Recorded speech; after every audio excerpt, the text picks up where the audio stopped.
What's happening, boys and ghouls? Welcome back to Ace's Place 22, where I'm Ace. And this is my place.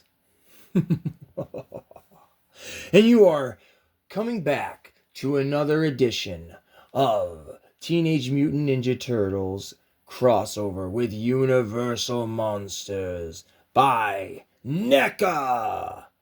Leonardo as the Hunchback Ultimate Action Figure. If you want to see what's inside this box, you must like and subscribe to the channel. Hit that little bell for notifications. Share and comment. Now, let's talk about this turtle monster. This is Leonardo as the Hunchback. He is a gruesome looking guy. I picked this dude up. It got delivered in the mail maybe like a week ago, within the week. There is an unboxing video on my channel between him, Casey Jones, and Baxter Stockman, which their videos are up on the channel at this very moment. So check those out if you don't mind. But I picked this one up on Big Bad Toy Store for $15. At the time, this was my second Ninja Turtle crossover with the Universal Monster figures. My first one was a Michelangelo as the Mummy, which is right there. That was the very first one I picked up at Target a couple months ago. Full price, not complaining. He's my favorite turtle, so I'll pay full price for my favorite turtle.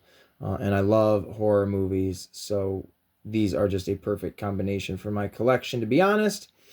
So I went on Big Bad Toy Stores. I was getting Baxter Stockman at the time, and I saw him for literally $15, and I was like, well, absolutely, let's pull the trigger. And I say at the time I only had two, because I have recently added a third to the collection. So stay tuned for that video, because he will be next. Let's take a look at the box. Yeah, he's really great looking. And the stuff that you can do is pretty awesome.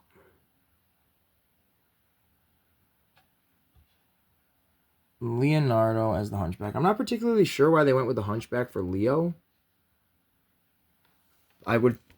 This is just my theory. I would go with Raph with the Hunchback because of just the size, or maybe even Donnie, since you went with like lab stuff.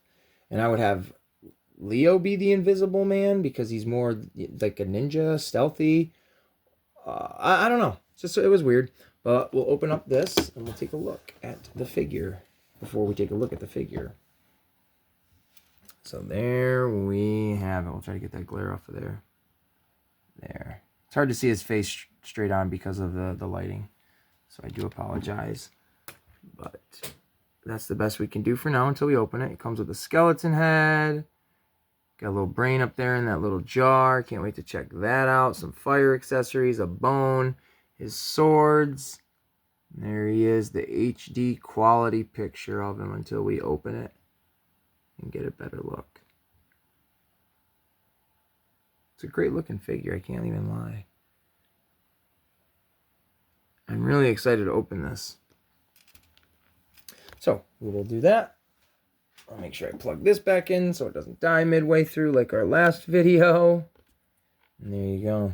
So we are going to close up the box. And we're going to... And look at this big guy. Leo as the Hunchback. Man, he is all sorts of gruesome and cool. He's got that Ninja Turtle aesthetic, but that absolute monstrosity of a look going on as well. It does look a little funky. I'm going to start off right here, right now, by just the way it stretches and looks.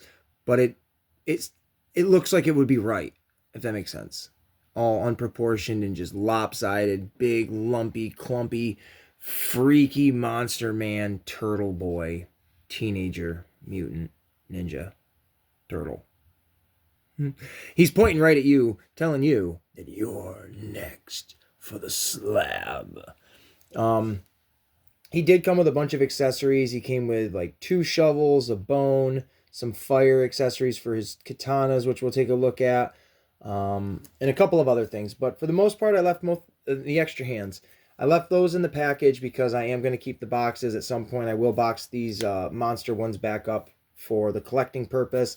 But for now, I think I will put all 3 of them on display together because they are going to look awesome together. So let's take a little bit of a closer look at Leo. So like I said, he did come with a katana, or he came with both of his katanas. We'll turn it sideways. And then this flame effect, there's 2 of these. You can see the blade on the inside. You can just literally slip that right over and hold it in place like that. He looks fabulous. His hands, I switched out both hands. One so he can hold the sword, and the other I like that creepy longing finger. And if you look at him really closely, you can see bugs all over him, which is just cool little details. I dig that. And then we'll flip it around, and you can see his shell is just ginormous. He is the biggest one out of all of them, I do believe. And the padlock's there, which indicates, I wonder if I can open that. Which you can, and all you got to do is just pull it. Now, things are going to fall out. It's just a big, thick rubber. And he died. That's something you definitely have to look out for, and I was going to say, and I forgot. He is very top-heavy because of that, so you might want to just kind of hold him around the base like I am right there. You can open up the shell all the way. There's a little spider in there. The padlock is a flippy. I did stick these in here. The skull, there's a little peg. I'm not sure if that's where the skull goes or not. It seems like it works, and it holds it in place pretty dang well. So, it looks good to me. And then this, you can pop right out. We'll take a look at that. We'll lay you down, Leo. But we can take a look at the brain thing. Little Krang, maybe. And then there is the brain. It's got a little bit of extra flashing here. I can try to cut that off. Matter of fact, let's try to do it right now.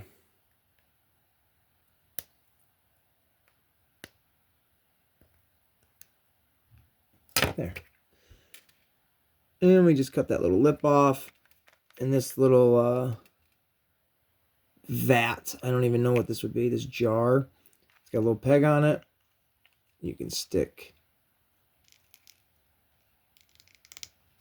the brain like so in there. This is a really cool accessory just for a lot of different reasons.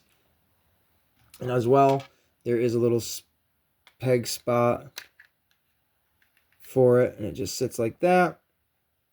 I was taking the other hands that I had already have it out and just kind of chucking them in there. I do have to be careful when I close it because these 2 spots pinch right here, and it does put a little stress on it, so I got to angle it a little. The hands are falling out. I got to angle it at a different, there we go. So there we go. He's good once you get him in the right stance, but he is a heavy boy. And that's just by design. Just by design. The Hunchback with all the staples in him. And I do like this too.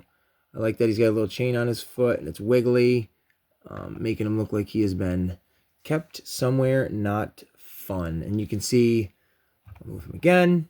Michelangelo in the back is the mummy. So when I do side-by-side comparisons and stuff like that with these 2 and the next one, it will be very cool to see all of these monsters together. And I hope I can find some more because these ones, I'd like to try to get the entire series of these monsters. Not so much all the black and white ones and all that stuff, but as many of these ones as I can. I really like the monster ones a lot. So that being said, I hope you guys have enjoyed this video. If you have, please like, subscribe. Go check out some of my other videos. There's tons and tons of Ninja Turtle stuff. I've got Lego videos up. Daredevil Born Again, the new season, reviews for episodes 1 through 6, and other stuff on my channel that you just might like. So, I hope everybody has a great evening, because that's what time it is here for the old Ace at Ace's place. And I will see all of you In the next one.